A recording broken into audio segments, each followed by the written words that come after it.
Hér komið Arnar og Óskarsdóttir, fórstuðarlæknir á öldrunarlækninga á Sanatorium Peninsula Christi, eins og þarna, hver var það við? Nei, Hannes Sigurðsson. Hannes Sigurðsson, Sanatorium Peninsula Christi. Gjörðu svo vel. Takk fyrir, ég bara að kýla á þetta, því að við vorum svolítið lítið sein af stað, en ég tek bara boltann frá Gunnari og byrja aðeins pínlítið á sögunni, sko, ekki mikið, ég ætla ekki að þreyta ykkur of. Það sem ég ætla að tala um aðeins sagan og upprunnin og starfsemin á Kristnesi, svona í gegnum árin, og svo hvar við erum í dag, varðandi endurhæfingarþjónustu og öldrunarlækningaþjónustu. Og hvar við ættum að vera, hvert við ættum að stefna. Það er svona kannski megin þema. Ég ætla kannski að hafa fylgst með tímanum. Þá byrjum við.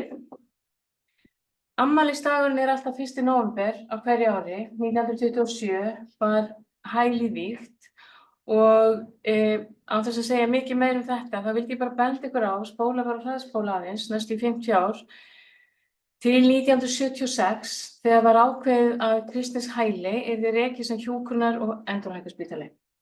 Þannig að þessi hugsun, þessi stefna er búin að vera lengi í Kristnesi, á Kristnesi, og þarna er nafninu breytt í Kristnesspítala. Svo hoppum við áfram fram í tíma til 1993, þá hafði staðið til að leggja spítala niður, en það var vilji hérna í heimabyggð að reka þessi stofnun áfram og FSA tekur við rekstrinum. Og þá svona kemur annað megin þema sem að verður í gegnum fyrirlesturinn pínlítið, hvað ætlar nú FSA að gera við og svo sak við Kristnesspítala? Það er svolítið fyndið að lesa gamla skýrslur, ég er náttúrulega bý að því að vera með gögn hans Halldórs Halldórssonar, sem er nú góður vinur minn og var áður læknir á Kristnesspítala. Að það er eins og bara fyrir töfra frá 92 til 93 og þá allt í henni milli geðdeilda og annarra deilda dúkku upp tvær nýjar deildir. Endurhæfingardeild og öldrunardeild í Kristnesi.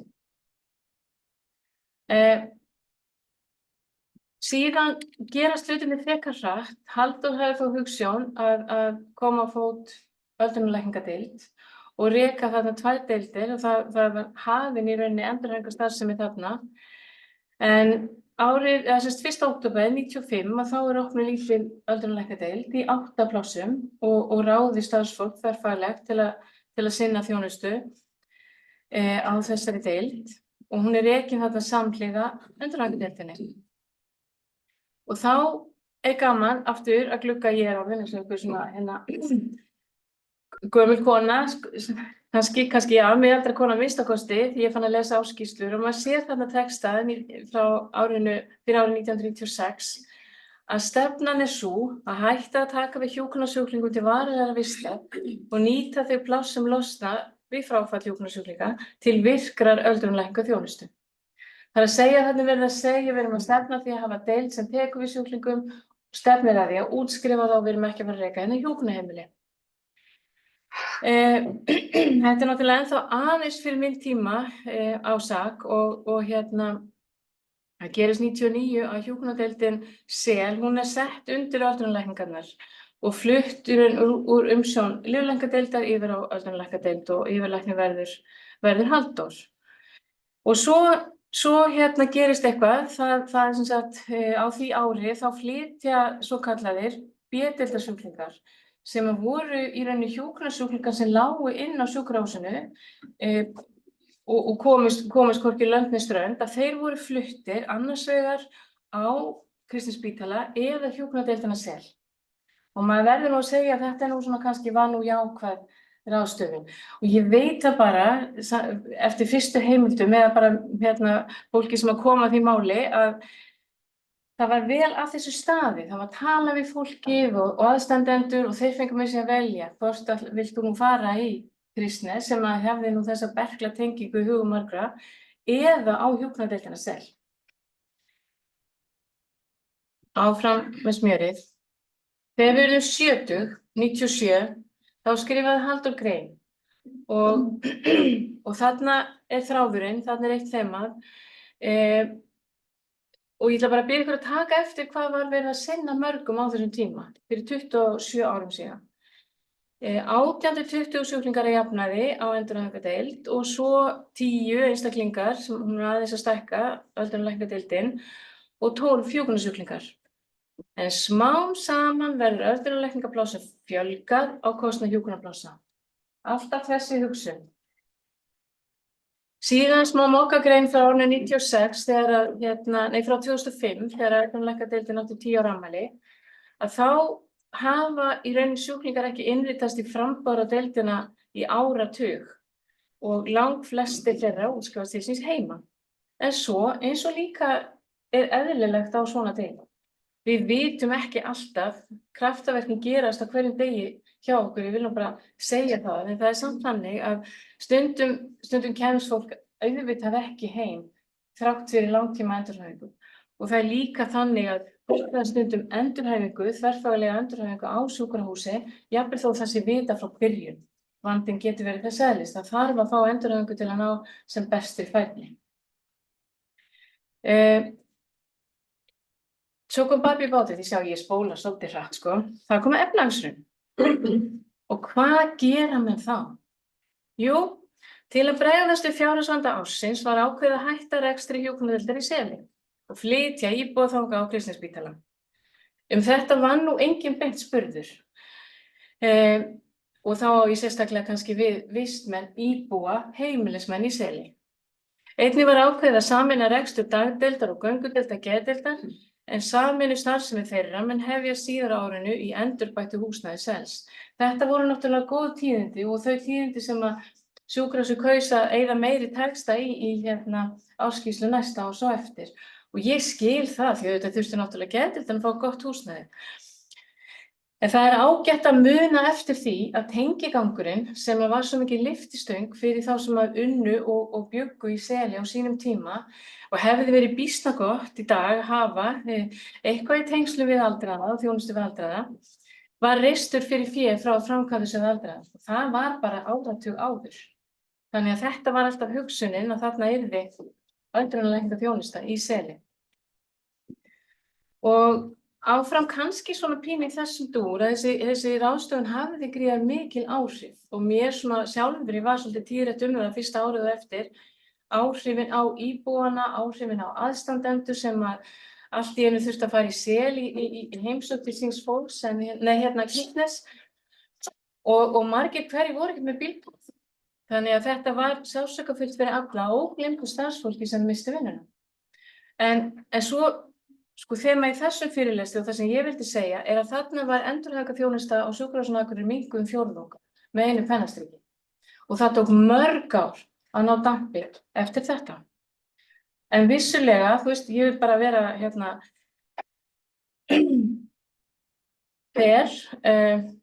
og skil það að það þurfti að gera eitthvað.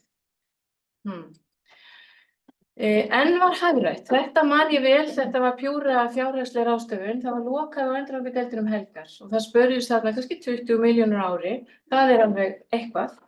Og ég ætla ekki að væla yfir þessu vegna þess að þegar tíminn leið svo enn og við fengum góða reynslu af því hvernig að reka þessa deild sem að alltaf þarf að flytja sína veikustu einstaklinga á efri hæðina. Og hún var ég að segja ykkur sem ekki vitið að endurhæfingardeildin var sérdeild og hún var á 4. hæð. Og öldrunarlæknadeildin var líka sér, þetta voru bara 2 einingar alveg sjálfstæðar og öldrunarlæknadeildin var á 5. hæð. En við vorum þarna farin af því að það var lokalt á endurhæfingardeildinni helgar, þá vorum við að flytja sjúklinga upp helgar. Og þetta var eitthvað sem að sko aldrei virkaði mjög vel. Og var hluti af því sem við fjölluðum í svona umbótastarfi, umbótadögum sem voru í upphafi árs 2020 og þá var eitthvað að fara að gerast eins og við vitið. En allavega að þá ákváðum við að umbylta svolítið þjónustunni og hætta að tala sko öldrunarlæknadeild, tókum það bara út fyrir sviga og fórum að tala öldrunarlæknateymi og endurhæfingarteymi þannig að sjúklingarnir leggjast inn, sko fá þá þjónustu sem þeir þurfa. Ef þú veist ungur einstaklingur sem hefur lent í slysi eða fengið heilaáfall, þá þarftu kannski bara að fá að vera á 7 daga deild tíma og sleppa því að flytja á milli hæða og fá bara ró og frið þangað til þú ert komin lengra í þínu ferli, þá getur þú flutt einu sinni á dvalartímanum niður á 4. hæð þegar þú þarft að geta að fara heim helgar. Þannig að flutningarnir urðu svona eðlilegur þáttur í þessu ferli. Og við leggjum sem sagt inn á 7 daga deild, annars vegar einstaklinga í öldrunarlæknateymi eða endurhæfingarteymi. Þannig að þetta var skref í rétt átt og í rauninni svona unnið eftir svona hugmyndafræði straumlínu stjórnunar eins og heitir svo fínt sko, því við vorum að reyna að minnka sóun. Við vorum að hugsa hvernig getum við veitt eins mikla þverfaglega þjónustu, gert það sem við kunnum og vera ekki að reka svona sjúkrahótel í meira en við þurfum fyrir fólk sem þarf ekki á því að halda. Og við höfum mikla svona hugmyndir framtíðina og vorum að horfa líka til sko Reykjalundar og með hlutfall þeirra sem að kannski þurfa 7 daga þjónustu eins og Reykjalundi, það náttúrulega bara lítið hlutfall og miklu stærra hlutfall og öflugri starfsemi sem rekin á dagvinnutímum. Og þau eru bara fyrirgefa, en það framtíðin.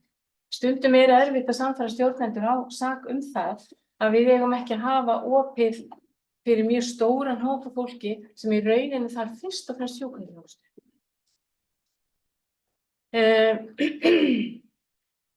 Nokkuð meira sem ég ætla að segja já, svo var náttúrulega frábært ef að hægt væri af því að við erum hvað í sveitinni, ef að samgöngur og sko þetta væri auðveldari framkvæmd að reka til dæmis dagspítal og maður getur alveg hugsað til hverfisins, í Hrafnagilshverfisins, þar sem nú húsunum skýtur upp eins og golfkúlum, að það hlýtur að fara að koma forsendur fyrir einhvers konar akstri á milli sem myndi þá taka lúpuna upp á Kristnes. En svo kom COVID og mér finnst bara einhvern veginn vera mín svona skylda að minnast á því það var svo gaman að fylgjast með því sko. Hvað starfsfólkið sem að vann í svona endurhæfingarstarfi, öldrunarlækningastarfi, var ótrúlega duglegt og stjórnendur í hjúkrun tóku bara einhvern veginn sko, fór í fluggýrin að skipuleggja þannig að það fór margt starfsfólk frá okkur, sérstaklega innan hjúkrunar, hjúkrunarfræðingar og sjúkraliðar niður á Eyrarlandsholt að vinna á COVID-deild og öðrum deildum og voru ekkert lengi að skipta gír. Og fyrir ykkur sem vitið og fyrir mig sem unnið lengi, sko, þá veit ég að sumum reynist mjög erfitt að þurfa allt í einu að fara að gera eitthvað allt annað en þeir eru vanir að gera. En þetta var merkilegu tíma svo mörgu leyti og þetta var eitt sem ég tók eftir. En eðlilega skerti starfsemi hjá okkur mikið. Þetta voru eins og hrunið fordómalausir tímar. Svo kemur og koma 2 glærur sem að getur vel verið einhverjum þykir skrýtnar. Ég fer að tala skipulag starfsemi á Kristnesi yfir sumartíma. Hvað það nú faglegt við það? En ég get sagt ykkur það að síðastliðin 5 til 6 ár þá var stjórnendur í Kristnesi, fyrst og fremst hjúkrunarstjórnendur, fengið það verkefni að skipuleggja starfsemina hjá okkur án sumarlokunar, án afleysinga og fyrst og fremst í þeim tilgangi að létta undir með bráðadeildum. Ég þannig gerð að ég skil þessi sjónarmið. En ég líka þannig gerð að þegar maður svaraði með rökum, þá finnst manni að það ægi að komast til skila einhvern tíma, en kannski það vegna þess að það hefur verið svolítið skipt stjórnendur á undanförnum árum og þá hafa skýrslurnar okkar gjarnan komið þeim á óvart sem koma svo með hugmyndina aftur árið eftir.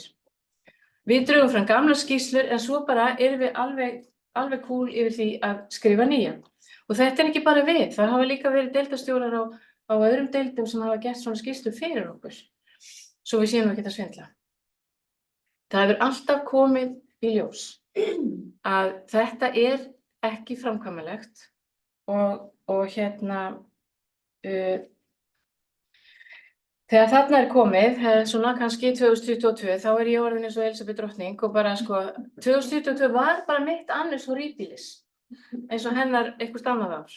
Af því að ekki bara fengum við þessi svona, hvernig getið þið leyst þetta? Nú fáið þið verkefnið að manna Kristnes yfir árið. Engar aflýsingar, manna árið, lágmarksþjónusta á lítilli deild. Þetta hljómar vel. En þetta mjög erfitt í framkvæmd vegna þess að öll okkar starfsemi byggir á því að við höfum smá slótt fyrir sumarleyfi.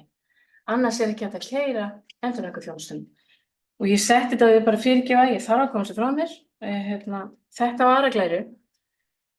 Vegna þess að við myndum vera með býsna lasna einstaklinga. Ef þeir væru ekki veikir, nýbúnir að vera á bráðadeildum, kæmust ekki heim, ergo þá þyrftu þeir ekki að fara á Kristnes yfir sumartíma. En þá værum við með litla einingu sem væri mun verðsett heldur en hjúkrunardeild á Akureyri með 2 einstaklinga, hjúkrunarfræðingur sjúkraliða á næturvakt, ef eitthvað bregður út af, og ég ekki að tala hjartastopp endilega, ég bara að tala einhverjur mjög veikur þar mikla hjúkrun og aðstoð yfir nótt, lyfjagjafir og ýmislegt. 2 hausar og hafa enga möguleika að kalla á aðstoð, læknirinn sofandi inn á Akureyri, einu sinni var í sveitinni, en það nú ekki lengur. En allavega að þetta faglega óheppilegt út frá öryggi sjúklinga og starfsfólks. Við myndum vera í erfiðleikum með að manna hvað þjálfarana varðar á 2 starfsstöðum, því við gerum líka ráð fyrir sumarleyfi og svissum þjálfurum af Kristnesi, af því að sjúkraþjálfun og yfirþjálfun undir endurhæfingarlækningum á spítalanum, þannig að við svissum þeim inn á Verðlagsholtið. Þetta náttúrulega mjög dýrt, ef þið bara hugsað, ég nú ekki peningamanneskja, þá auðveldast fyrir mig að setja bara svo stóru stærðir, þetta eru milljónir, marga milljónir. Akstur á fólki á 3 skiptavaktir á þessa litlu einingu, sem sagt 3 á dag, maturinn og bara keyra fatnaði, þetta kostar alveg ótrúlega mikið og þá ekkert allt talið. En það eiginlega ekki þetta sem tilgangur með þessari glæru, heldur þarna síðasta línan.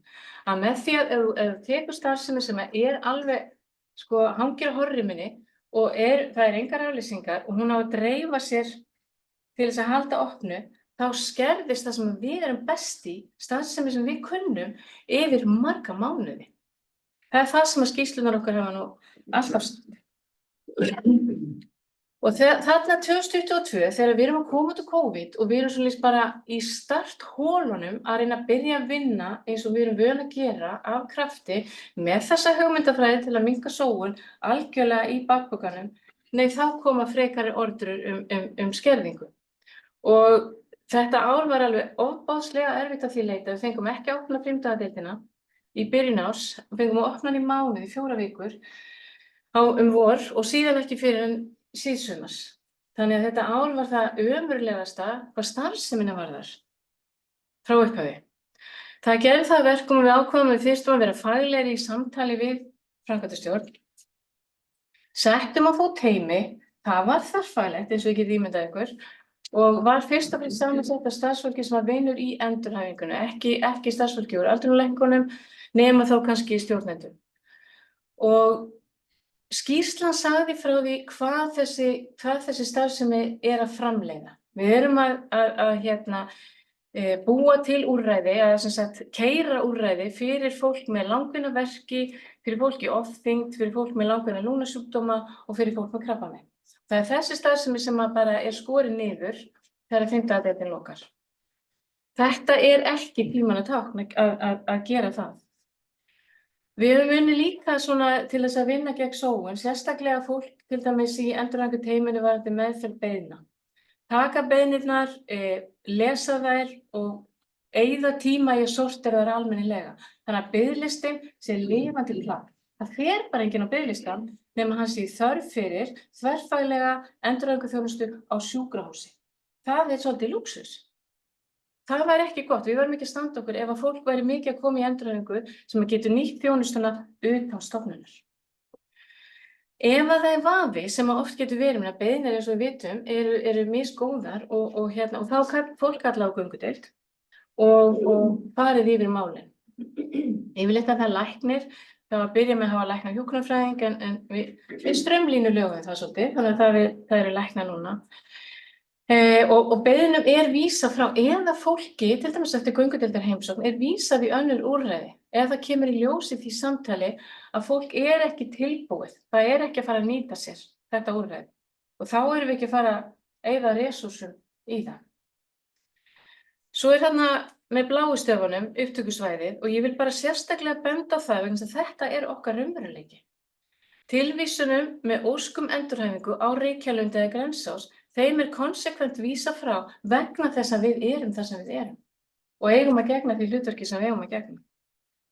Áfram aðeins úr skýrslunni.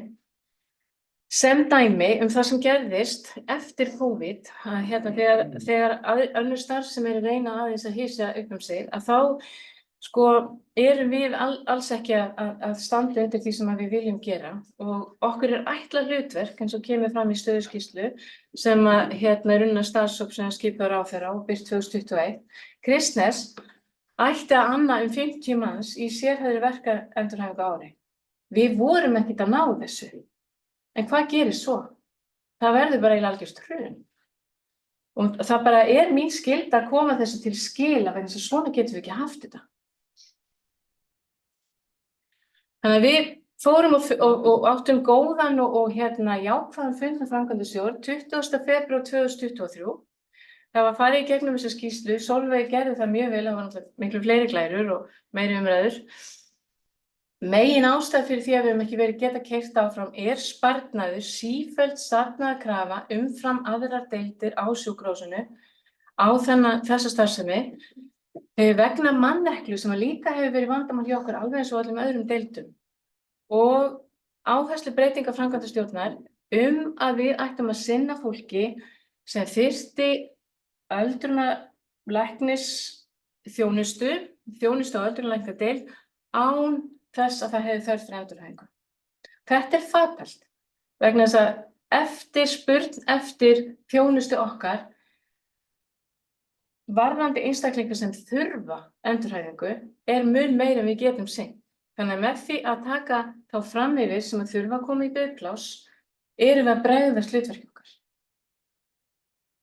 Og bara allt í góðu. Við kynntum þetta þarna 20. febrúar, því var vel tekið og í umræðum, ég má nú passa mig, passa tímann.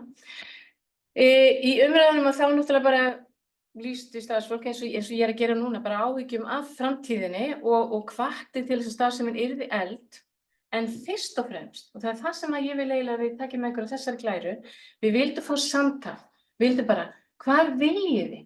Við vitum að þið viljið að við spörum, við vitum að þið viljið að við höfum minni þjónustu yfir árið, en hvað viljið þið í endurhæfingu? Og það var niðurstaðan á fundinum að það skipaði starfshópi til að kanna endurhæfingarþörf á svæðinu, upptökusvæði okkar, og hvert hlutverk sak væri þar. Þannig að það fullt af öðrum sem geta sinnt endurhæfingarþjónustu og gert það vel á öðru formi heldur en við gerum. Og ef að við erum ekki að taka boltann, þá verða aðrir að gera það. Varðandi öldrunarlækningarnar, að þá líka margt að gerast í kringum okkur sem að einhvern veginn skila sér ekki til okkar. Það var unnin skýrsla árið 2018, fyrirgefið ég alltaf vera að tala skýrslunni, það bara eins og við vitum, dálítið mikið prósenta þegar maður dettur inn í svona stjórnunarhlutverk sem maður þarf að gera og forstöðuhjúkrunarfræðingur á Kristnesspítala stýrði hóp sem að gerði skýrslu árið 2018 og var skilað í október. Og sjáu þið nú gulu myndir þarna, ég bara klippt þetta út. Þetta eru hausarnir, fyrirgefið. Þetta eru sjúklingar sem fóru af sjúkrahúsinu á Akureyri yfir á Hlíð í í hvíldarinnlögn árunum eins og 17 og 18. Það voru 1 eða 2. Og sjáu þið bara hvað það stoppar tannhjólin í svona varðandi þjónustukeðjunni fyrir aldraða. Og sjáu þið svo hvað hefur gerst 2023. Þetta bara allt önnur mynd. Hún bara hrá. Ég fekk bara tölurunni frá Erlu á Hlíð og stóra bláa súlan fyrst. Þetta eru allir sem leggjast inn í hvíldardvöl á heilsuvernd hjúkrunarheimili, þar að segja Hlíð, í janúar. En þetta eru líka þeir sem voru þar fyrir, sem voru þar yfir jól og áramót. Svo sjáu þið þetta rauða. Þetta eru þeir sem koma af öðrum stofnunum. Og hvaða stofnun allir það séu? Það Sjúkrahúsið á Akureyri, fyrst og fremst og eiginlega aðallega. Það bara, ég veit persónulega að það kom einn frá Sauðárkróki, þannig að þetta ekki 100%, en 43 komu frá öðrum stofnunum. Sjáu þið hvað þetta hreyfir tannhjólin. Við erum hins vegar með forgangi sjúkrahússins í endurhæfingarrými og öldrunarlækningarrými ekki að sinna því fólki sem ég tel að við höfum sinnt mun betur árum áður, fólkinu sem eins og jójó inn á lyfjangadeild, að heiman inn á spítala, heim inn á spítala. Það fólki sem við vorum að taka, við fengum nefnilega fundum alltaf mánaðarlega með heimahjúkrun og heimahjúkrun sagði oft við okkur, heyrðu, Jósafat búin að liggja inn á lyfjangadeildin núna 3 á 2 mánuðum, sko. Getið þið, ég veit hann á beiðinu og búin að eiga beiðni í hálft dag og þá, þá gerum við það. Þessu fólki getið þið keypt inn núna. Þú veist, þetta líka eitthvað sem ekki að fúnkera í keðjunni. Svo var ég að leika mér í PowerPoint og setti svona tannhjól og mér finnst stundum að með sífelldri kröfu sparnað hjá okkur og að draga úr þjónustunni sem við erum að veita, þá sak að stoppa tannhjólið í öldrunarþjónustu. Og sjáu þið þarna, þetta tölurnar sem ég var að segja í mokagreinina hans Halldórs, 18-20 rými í endurhæfingu voru bara virk þá. Í öldrunarlækningu 10 rými og svo voru hjúkrunarrými sem voru með svona sólarlagsákvæði. Hvar erum við núna? Ég flyt ekkert oft fyrirlestur á þess að vera með mannfjölda píramída. Ég stel alltaf nýjum frá Hagstofunni í hvert sinn. En sjáu þið hvað þetta mikið tímaskekkja? Við höfum á þessum tíma verið að slimma starfsemina, verið að reyna að gera ekkert sem óþarfi, en við ættum bara að vera að gera miklu meira núna 27 árum síðar. Og með endurhæfingunum. Við verðum að segja fyrir hvað við stöndum. Við verðum að segja hverju við ætlum að sinna og við verðum að sinna því sem okkur ætlað að sinna. Kannski sagði ég þetta 3 svar, en það alltaf í lagi. Þetta mikilvægt. Í þessari skýrslu sem þetta stefna þetta endurhæfingarstefna sem kom út 2020. Þarna bara þetta sagt sem ég held að við þurfum að vita á sjúkrahúsinu að við erum bara ein af aðal endurhæfingarstofnunum á Íslandi. Og við erum þarna, við trónum á toppnum á píramídanum. Þetta var þarna, þetta rauninni 5. Á Kristnesspítala fer fram sérhæfð og umfangsmikil endurhæfing og dæmi hvar fari fram, þetta bara copy-paste úr skýrslunni, Grensásdeild, SAG, Kristnes, Reykjalundur. SAG nefnilega í þessu samhengi þýðir Kristnesspítali. Sjáu þið svo þetta. Í hverju einustu skýrslu sem gefin út á skýrslu sjúkrahússins, þá aukning á starfsemi. Það fjölgun í legudögum, það eru fleiri komin á bráðamóttöku. En hvað að gerast í þjálfuninni? Þetta alls ekki það sem við ættum að sjá miðað við bara hver þróunin í samfélaginu. Og síðustu ár, eins og ég segi, hafa verið frekar hörmuleg. Þannig að mesta hrunið verður rauðu línunni sem þjónusta innan endurhæfingarteymis. Við ættum að vera á hægfara leið upp miðað við þróun í samfélaginu miðað við alltaf eftir svona þverfaglegri endurhæfingarþjónustu. Og svo að lokum að þá vildi ég bara gera orðin hans Halldórs að mínum aftur í þessari mokagrein sem 27 ára gömul og þau að nú eru endurhæfingardeild og öldrunarlæknadeild FSA, vissulega, Kristnesi, einu deildin að sinna tegundar utan Reykjavíkursvæðisins og veita mörgum mikilsverða hjálp til sjálfshjálpar. Og svo náttúrulega Willum, það má alveg vitna í hann. Mér finnst það bara gott point, sko. Endurhæfing einn mikilvægasti hluti heilbrigðisþjónustu og verður ennþá mikilvægari Það fullt af fólki út í samfélaginu sem við erum ekki að sinna sem að gæti farið aftur í sína vinnu til dæmis eftir að hafa verið hjá okkur. Takk fyrir.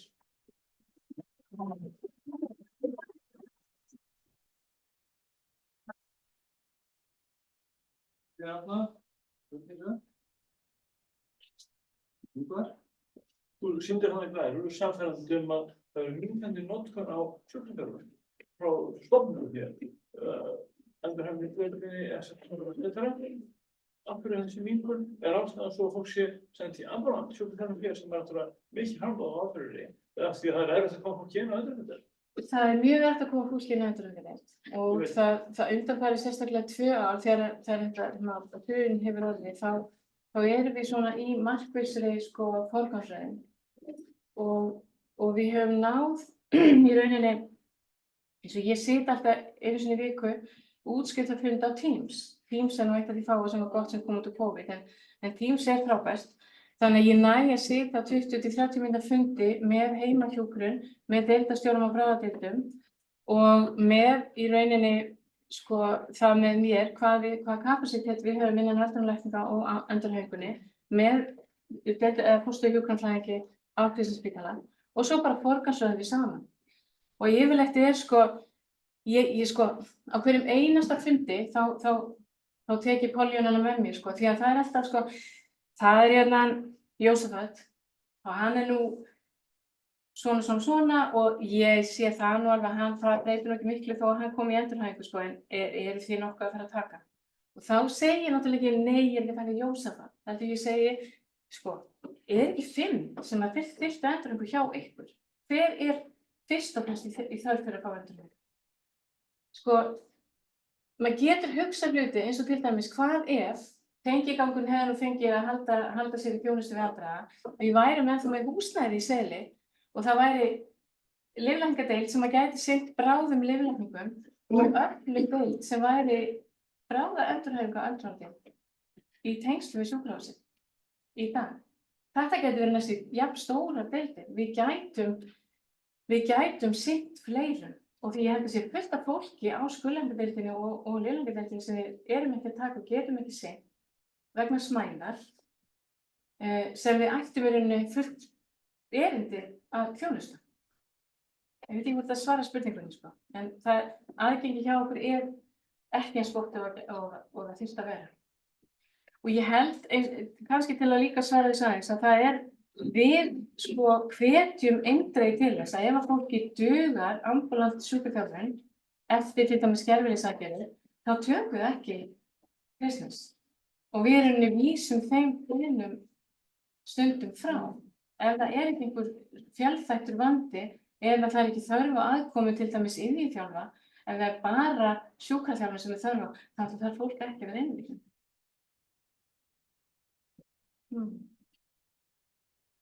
Kannski bara þessi mynd á sjúkraþjálfun, hún endurspeglar líka bara þessi skertu starfsemi. Það er bara minni sjúkraþjálfun, það er minni. Já, það er skert starfsemi undanfarin ár að þá hefur þetta og ég hef auðvitað setið ótal fund og ég veit að það eru önnur sjónarmið og ég veit að Sjúkrahúsið á Akureyri fær poka peningum og það er eiginlegt stjórnendum að prioritera bráðaþjónustu. Ég held við þurfum að eiga samtal eins og þessi þjónusta á samkvæmt heilbrigðisráðuneytinu að fara fram hjá okkur. Við þurfum þá sem spítali að ákveða hvað við getum sinnt mikið af henni og jafnvel þá hvetja til þess að aðrir kannski taki þann bolta sem við erum ekki að taka. Það er kannski bara svona sem áframhald af þessu, það er rauninni kannski það sem að skýrslan okkar frá því fyrra var ákall að samtala ekki sér stað af því að eins og staðan er núna þá gera allir aðrir þjónustöðarnar og það gera allir aðrir okkar kollegar á svæðinu, upptökusvæði SAK, ráð fyrir því að SAK sé að halda áfram og standa vörð það endurhæfingarþjónustu sem að menn eru að reikna með að fara fram á Kristnessin. Þessar skerðingar og breytingar í áherslu, þær hafa kostað endurhæfingarþjónustu. Þó það hafi ekki verið náttúrulega upptökin af breytingunum. Það var í rauninni að svara bráðaákalli bráðaþjónustu og það er bara eðli málsins samkvæmt eitthvað sem maður næri ekki að stjórna. Bráðaþjónusta er bráðaþjónusta og það verður svona tsunami-bylgjan sem að maður bara verður að taka og reyna að standa af sér eins vel og hægt er og það eru aðrar stéttir hér sem finna það að það eina sem hægt er að skera niður til að mæta þeirri bylgju er eitthvað sem heitir valkvæð þjónusta og stór partur af endurhæfingarþjónustum á Kristnesi er eitthvað sem flokkast sem valkvæð þjónusta og það fylgir ekki peningar eins og gervilyfunum. Þannig að meðan að þetta er svona, þá étur tsunami upp endurhæfingar starfsemi á Kristnesi. Og hvað ætlum við að gera í því? En við byrjum sem ennþá eftir skipun starfshópsins og það vonandi samtali vonandi fer af stað þetta. Hvernig þetta verður? Hvaða áhrif hefur hérna DRG? En þetta Ekki neitt. Við erum fyrir utan DRG. Þannig að, og það er líka venju, sko. Það er verra fyrir okkur. verður bara verra. Þetta er bara verra. Já. Og það fylgja þess að engin peningar, alveg saman hvað við reynum að berjast og við eins og Arnar var að koma inn og við erum náttúrulega búin að vera að reyna straumlínlega þannig að við getum haldið sem mest í endurhæfingu nýtt hjúkrunarfólkið okkar sem minnst á sólarhringsvöktum þannig að við höfum sem mesta starfsemi í gangi á daginn og reyndar mótumannskapinn eins og hægt er. En á meðan að fylgja þess ekki eyrnamerktir peningar þá verður þetta alltaf undir. En við þurfum líka bara að vera heiðarlega með það, veist. Peningar tala, það er bara þannig. Þorvin? Hvað er fjárveitingar til spítalans í árin, sem sagt, hvernig þær hafa verið, sem sagt ekki bara Kristnesi, sem bara til alls spítalans. Getur verið að sakna illa reikið með ómikla yfirbyggingu og alveg fáránlega skipan á húsnæði. Ég held að ég bara smegi mig fram hjá þessari spurningu, sko. En, þú veist, ég get ekki svarað þessu. Þú voru að svara sjálfur. Já, eins og ég segi, ég er ekki peningamanneskja, en ég held að við getum gert miklu betur og ég held að mörg skref sem hafa verið stigið, sko, í hita leiksins, eins og þetta með tengiganginn og selið, og sem að koma annarri þjónustu vel, hafi verið til dæmis skref í ranga átt varðandi öldrunarþjónustu, þú veist, ég meina það er leiðilegt, en við erum hér núna og það minnsta sem við getum gert er að feysa það, þú veist, og það er nefnilega þýðir ekkert að segja, það er ekki verið að skera niður endurhæfingarþjónustu sem ég hef heyrt úr mörgum mönnum mjög lengi. Á meðan að, sko, það sem er verið að gera er reyna að hafa opið í sumar eða draga niður þetta, en það er alls ekki verið að skerða endurhæfingarþjónustu. Ég vil líka bara segja, jú, það hefur verið gert undanfarin 5-6 ár með þeim ramma sem okkur hefur verið sniðið. Eftir að vinna hérna lyfjadeildinni í 20 ár verðumina og heyra það yfirleitt svona í byrjun sumars að nú eigi að loka Kristnesi í málnum og flytja sjúklingar sem þar eru inn á lyfjadeild þá hefur maður svona fengið það svona þá tilfinningu að þessi stjórna, þessi ráðgefningum og svona og þessi skipulega að þeir líti á endurhæfingu eða starfseminni Kristnesi sem ónauðsynlega lúxus og það sé algjörlega skera niður þar og loka þar og svona og dempa alla lyfjadeildina sjálfsögðu en það er búið þessa tilfinningu. Takk kærlega fyrir þessa spurningu. Þetta var ekki mín orð, en ég get svarað spurningu. Þetta lýsa, þetta er búið að vera annað samfellt að nýta í þessa starfsemi bara undan þetta 2 áratugum, svo að segja. Já, það er alveg rétt. Og að þæma þessa tilfinningu. Já, og það er sko, stundum þarf fólk að hafa plein í bakinu. Og það sem ég hef saknað er kannski stuðningur við niðurstöðuna sem að framkvæmdastjórn kemst svo niður á. Ár eftir ár. Nei, við náum ekki að manna á Kristnesi, það er engar aflýsingar, þetta er dýrt.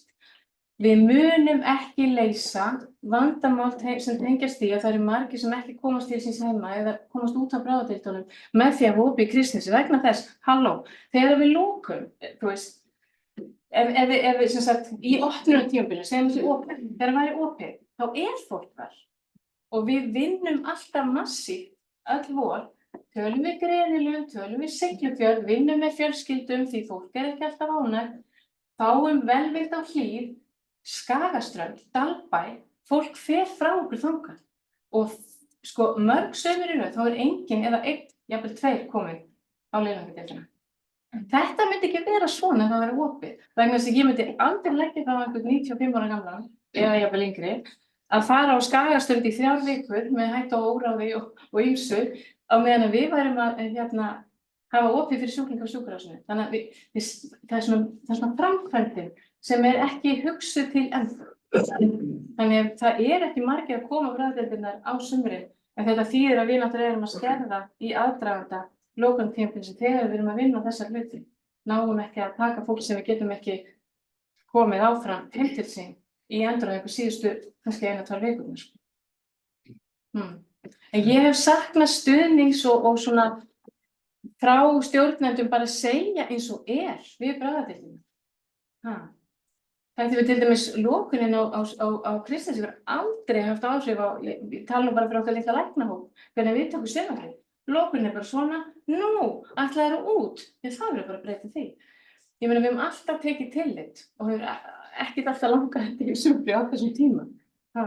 En lokunin hefur gert okkur kleift að láta endurhæfinguna lifa lengur á árinu, vera að virka lengur. Bara kommenti svolítið það sem Tóri Fjarðar sagði á hann. Man grunar það stundum að peningum hér sé ekki alltaf mjög vel varinn. Saman þetta þegar við sjáum að hámennta starfsfólk hér haft í því að líma upprópanir á stigaþerapi hér hús. Ég hef ekki séð það, ég bara í sveitinni sko. Það er bara að spyrja okkur, nú bara að tala læknana, það er bara vant af sérfræðinga. Þú ert eini sérfræðingur í þínu fagi sem læknir í vinnu. Annað eru fólk sem ekki sérfræðingar í fagi. Það einn geðlæknir í vinnu núna, það einn skurðlæknir í fastri vinnu á spítalanum. Okkur vantar 3-4 sérfræðinga og lyflæknir. Hefur komið ekki á spítalanum einhver hvatning og stuðningur að kosta það fólk sem vill skipta sérgrein, að það fari þá og læri að verði endurhæfingarlæknir á endurhæfingarspítala? Og það verður fleiri að sú þjálfun sé kostuð af spítalanum, með börn? Kostuð ég ekki vissum að sé komið, ekki komið þangað, en það komið samtal, það bara mjög brýnt að þetta verði gert og það rauninni samtal sem ég hóf. Já, nefnir þetta snýr svo til augun, svo ég smíða með símabústaf, ég gæti sett kannski, gæti sett prótesur, en ég ekki ortoped, skilur hversu lengi þetta reka starfsemi með fólki sem ekki sérmættað í. Ég veit að það var margir reyðir, en hversu lengi þetta hægt? Ef að fólk voru reitt yfir þessari spurningu, þá held ég að við þurfum aðeins að skoða málin. Nei, ég meina bara að samfélagi svona lítið geta orðið lokur, skilur Og ég meina, ef að SAKA ætlar að vera sérgreinu sjúkrahús, þá verður SAKA að hafa einhverja stefnu í því að manna sérgreinu sjúkrahúsið sitt. Og þá ég ekki að meina bara velferðartorg sem kostar guð má vita hvað og trúnaðarlækni og trúnaðarþjónustu fyrir fólk í veikindalegu sem guð má vita hvað kostar, sko. Ég held við verðum bara að taka heiðarlegt samtal og við eigum að, kannski sú námi bygden sem að bráðaþjónustan og aukning og bráðaþjónustu hefur verið að taka yfir núna seinustu ár. Kannski hún bara að geta okkur upp. Og það enginn sem að búka sem fara með drónunum og fara einhverja yfirsýn yfir heildarstöðuna, af því við erum alltaf bara að slökkva elda. Og það bara gildir alveg þetta í heilbrigðiskerfinu í Íslandi. Það enginn með heildarsýn. Það enginn markviss stefna í einu með neinu. En þetta varðandi endurhæfingarlækningar, við höfum búið að sjá samtalið við til dæmis Grensás og Reykjavík. Og núna ég búin að koma á stað, svona sameiginlegu spjalli, þannig að við erum að reyna að stefna á tímsótt. Hvernig hægt að gera þetta? Af því ég hef áhuga á því að bæta þessu við mig. En það flókið í framkvæmd. En nú ætla ég að reyna að fá það í gegn og það verður að leita einhver markvissra leiða og það sama gildir öldrunarþjónustu. Og eins og þú nefnir á núna, Gunnar, mun fleiri sérgreinar. Já. Við erum að auglýsa eftir. Einhver í framhaldsskepnaðu hefðum? Oddur, fyrir svo tíman að vona sig. Nei, ég veist bara að ég ljósa þessu umræði sem verið þetta bara síðustu mynd, þannig að ég veist að bjarað undan svakalega alveg og svakalega hratt bara undan fyrir 3-4 mánuðum. Svo, mín skoðun svo að það mun enginn utan Akureyrarssvæðisins skráta það að einhver þjónusta fari hérna, skilur. Það mun enginn fyrir sunnan taka eftir því að það verði ekki endurhæfing. Það mun enginn taka eftir því ef að hjartalæknarnir er hægt að setja gangur á það. Það fer bara suður. Bara örlítið dæmi þegar var lokað á kælisöfnin okkar hérna. En þá var ekki mál að senda 400 manns með flugi í suður, skilur. En að þau kæmi hérna í 5 mínútur innanbæir og næðu í tækið og það eru heim. Það tók enginn eftir þessu. Þannig að, sko, gamla góða Akureyri, þarna lagið Ingimar Eydal, verandi í Svíþjóð fyrir 1.000.000 árum, verðum nú að tala námsöfn í Svíþjóð. Það saman spítalans okkar og til að kvöldi til það voru horfnir daginn eftir pennastrik. Og það ekkert náttúrulega lögmál að við séum til hérna eins og við sálega tökum eftir núna. Ekki milljarð undir núna. Já. Já. Ég segi hvað við öll árum á Akureyrarssvæðinu. Já. Þú har svona nefnir Takk það fyrir.